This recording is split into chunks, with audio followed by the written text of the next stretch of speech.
Geçen yıl Roma'da kayboldum. Haritam yoktu. Şarjım bitmişti. İtalyanca bilmiyordum. Bir dar sokağa saptım. Önümde dev bir kapı belirdi. İçeriye girdim. Meğer orası 500 yıllık bir kiliseymiş. Hiçbir rehber kitabında yoktu. Turist de yoktu. Sadece bir yaşlı adam oturmuş sessizce çay içiyordu. Bana baktı. Ben de ona. Sonra gülümsedi ve hiç beklemediğim bir şey yaptı. Kalkıp benim için kapıyı açtı. Ben ve Nuto dedi. Hoş geldin.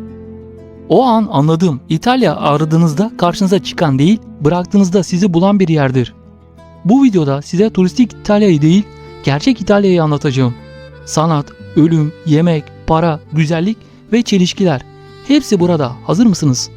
Floransa'ya indiğinizde ilk hissettiğiniz şey şaşkınlık değil, tanıdıklık olur. Çünkü o sokaklar, o kubbeli gökyüzünü, o taş zeminin dokusunu daha önce bir yerde gördünüz. Ders kitabında, bir filmde, bir resimde Floransa dünyaya o kadar çok şey vermiş ki onu görmeden önce bile tanıyor gibi hissediyorsunuz kendinizi. Şehrin adı Fior, yani çiçek kelimesinden geliyor. Roma döneminde bahar tanrısı Flora'ya adanmış. Sonra Hristiyanlık geldi ama insanlar eski inançlarını bırakmadı. Floransa Katedrali'nin kubbesine baktığınızda bunu çok net anlıyorsunuz. 1436'da tamamlanan bu yapıda 4 milyon tuğla var ve hala dünyanın en büyük tuğla kubbesi. Brunelleschi tarafından inşa edilen bu kubbe Rönesans'ın en büyük mühendislik devrimlerinden sayılıyor. Ama asıl sır kubbenin tepesinde saklı. En üstte Tanrı'yı simgeleyen bir kabartma var. Tam altında ise ne var biliyor musunuz? Dini figürler değil. Leonardo da Vinci, Michelangelo ve dönemin diğer Rönesans sanatçılarının yüzleri. Yani insanlık Tanrı ile sanatçı arasındaki mesafeyi ilk kez burada kapatmaya çalıştı. Halk o dönemde çılgına döndü tabii. Ama Medici ailesi umursamadı. Modern Avrupa'nın patronları, Rönesans'ın finansörleri Leonardo da Vinci, Michelangelo, Donatello, Rafael. Bu dönemde Ninja Kaplumbağalar çizgi filminden tanıyorsunuz değil mi?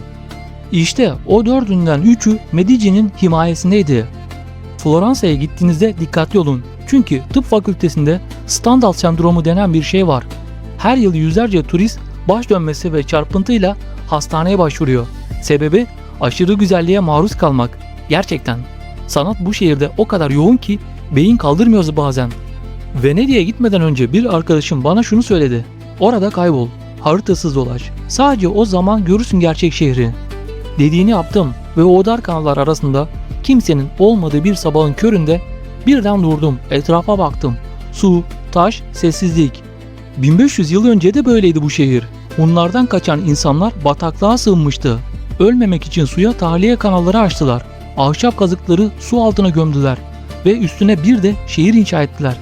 O şehir hala ayakta. 126 ada, 472 köprü ve üstüne yeni bina yapmak yasak. Yani Orta Çağ'dan beri neredeyse hiç değişmedi bu şehir. Gondollara herkes biniyor ama gondolun öndeki demir parçanın anlamını bilen kaç kişi var? O demire ferro deniyor. Gondolcunun ağırlığını dengelemek için var. Üst kısmı Venedik Dükü'nün şapkasını temsil ediyor. Alt kısmı Rialto Köprüsü ve San Marco Kilisesi. Altta uzanan dişler ise Lagün'ün adaları.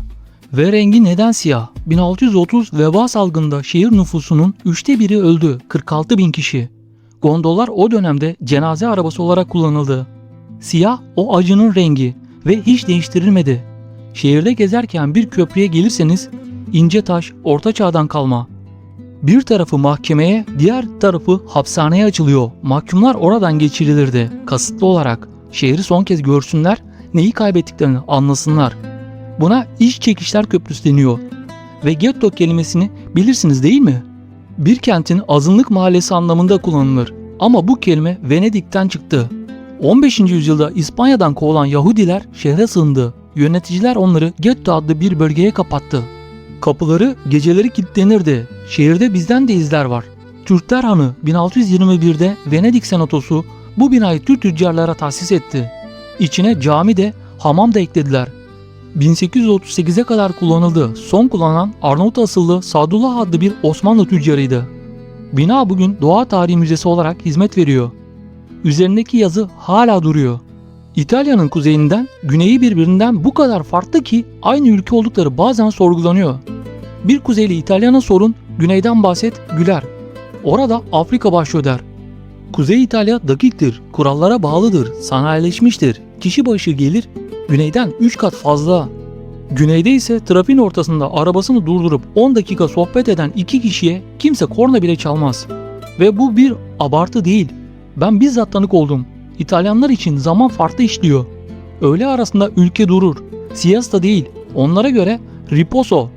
Kuzeyde 2 saat, güneyde 4 saate kadar çıkabilir. Esnaf evine gider, televizyon açılır, yemek yenir, kestirme yapılır, sonra dükkan yeniden açılır.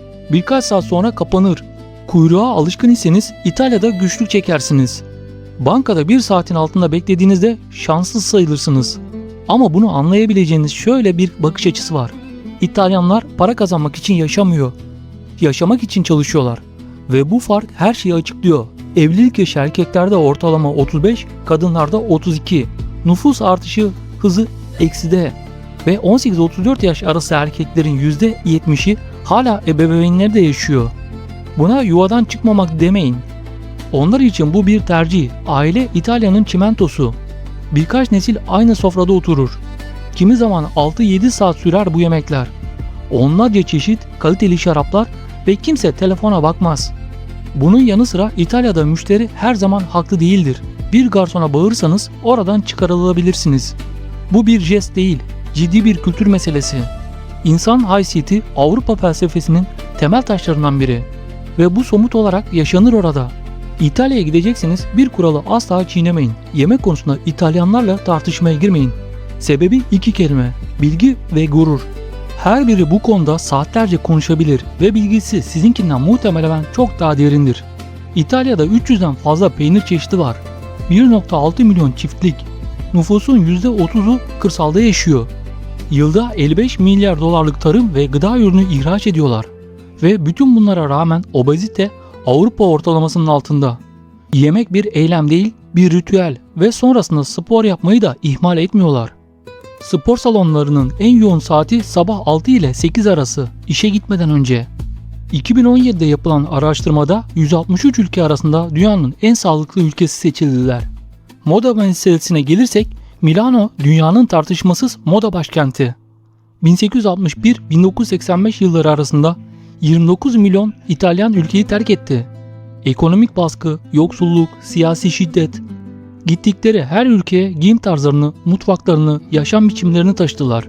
İtalyan esintisi işte bu göç dalgasıyla dünyaya yayıldı. İtalya'yı tek bir videoyla anlatmak imkansız. Ben denedim, sığmadı. Bu ülke Rönesans'ı doğurmuş, modern müziğin notalarını icat etmiş, telefonun gerçek mucidini barındırmış, dünyanın en eski cumhuriyetine ev sahipliği yapmış. Bir sonraki videoda Sicilya'ya geçeceğiz. Mafyanın gerçek tarihi, adanın gizli güzelliği ve hiç bilmediğiniz Sicilya. Kaçırmak istemiyorsanız abone olun, zil ikonunu tıklayın ve bu videoyu beğendiyseniz bir beğeni atın.